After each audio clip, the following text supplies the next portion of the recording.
پاک کی سب سے جو خاص سب سے بڑی آیت جس کو مانا جاتا ہے، جس پہ کل مفسرین آگے کہتے ہیں کہ اس سے بڑی آیت کوئی بھی نہیں ہے، جی جی، وہ آیت ہے سورہ احزاب کی آیت نمبر 72، جس میں اللہ تعالیٰ کہتے ہیں کہ میں نے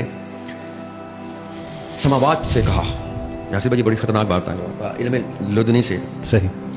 سماوات ایک سما نہیں، سارے آسمان. سماوات سے کہا کہ میں تمہیں ایک امانت دوں، لوگے؟ تو سماوات نے کہا نہیں. پھر ارض سے کہا یہ امانت لوگے؟ ارض نے کہا نہیں. انکار پہ انکار، آؤٹ آف فیئر، خوف سے وہ انکار کر رہے تھے، لیکن انکار کر رہے تھے. آپ تصور کر سکتے ہیں ہم تھوڑی دیر کے لیے ایسے وقت میں جاتے ہیں جب خالق اپنی مخلوق سے ڈائلاگ میں ہے اور مخلوق کہہ رہی ہے نہیں. پھر فرشتوں سے کہا کہ میں ایک انسان بنا رہا ہوں جو میرا خلیفہ ہوگا، تو آگے سے کیا کہہ رہی ہے؟ تو فساد کرے گا. ایک اور آبجیکشن. پھر ابلیس سے کہہ رہے ہیں اس کے آگے جھکو، ایک اور آبجیکشن.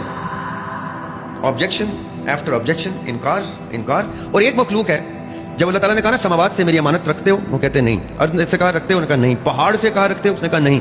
انسان نے کہا میں لیتا ہوں یہ امانت. کتنا خوبصورت ہو گیا نا انسان اس ڈسکشن. بالکل.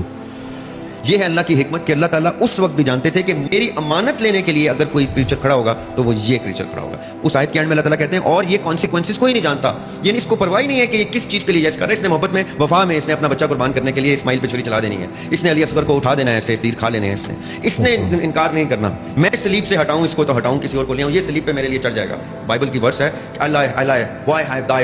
جب وہ سلیب پہ چڑھا رہے ہیں. یہ تو اس قرآن نے آگے کہا نا کہ وہ نہیں، وہ تو سلیب پہ چڑھنے کے لیے بھی راضی ہیں، بچے بھی دیں. یہ ہے انسان کی قابلیت، یہ ہے ایپیٹمی آف انسان کے انسان اپنی پیک پہ جاتا ہے تو کہاں جاتا ہے کہ وہ اشرف المخلوقات بن کے دکھاتا ہے. یہ جو روح ہے نا یاسر بھائی، that is the source of all علم لدنی یا لدنی.